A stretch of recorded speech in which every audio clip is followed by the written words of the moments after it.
Hi mga palangga! Welcome to my mini vlog! Your mommy love me the gas. Then, I tindahan kay it is emotional. I don't know even to someone I know.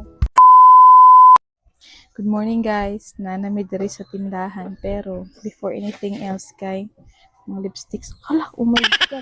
Before anything else kay mga lipsticks ako. Balay ko diri ngit-ngit kasi sulod.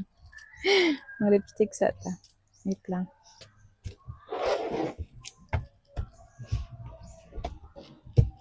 Na naman day.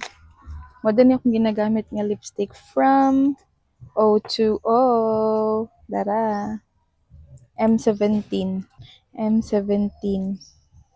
Na ang link diha sa comment section. Hi everyone! Welcome back to the vlog. It's your mommy love Ned again, sharing little moments from our daily life and a few thoughts that have been on my mind lately. You know, minsan, basta ko sa akong phone or sa daily task, then I look at my son and I'm like, hala, naku, malagi ka ay siya, uy. I remember when he used to just scroll around the house. Karon, he's actually helping me na gyud. 2,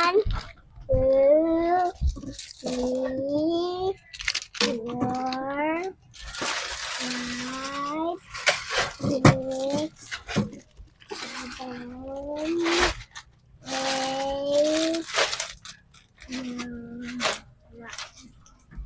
8, 9, Mana? Mana? Oda. Dan? Big na. Kani isa pa oh. Kini oh. Dari ning butang oh. Dari butang oh, dari. As you can see, while display ko diri sa among tindahan, kay he just came in, pick up the items, and helped me arrange everything. Simple ra kaayo, pero as a mom, it hits different. Makita nimo nga everything you teach, everything you model, naa gyud effect sa ilaha, and it makes me proud and emotional at the same time. And speaking of being emotional, I don't know if you've noticed, pero murag grabe kaayo karon nga month.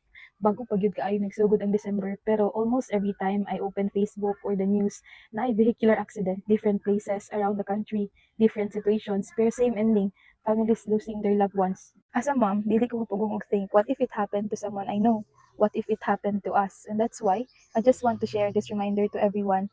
Let's not forget to pray. Before we leave the house, before we start our day, before we drive, let's take even 10 seconds to ask for protection and guidance. Kabalo ko, modern times na kayo na karon, we're always rushing, always busy, always distracted. Pero sometimes, those little moments of prayer, of grounding, of asking God to guide our steps, maunay makaluwas nato. And it's not just about driving safe ha, it's about being mindful, being grateful, and being connected to something bigger than us. Every time we go out, wala ta kabaloon sa atong ma-encounter, but at least we go out with peace sa atong heart, knowing we ask for God's presence. So that's it for today mga mommies and mga palangga. Just a little life update and a gentle reminder from one parent to another.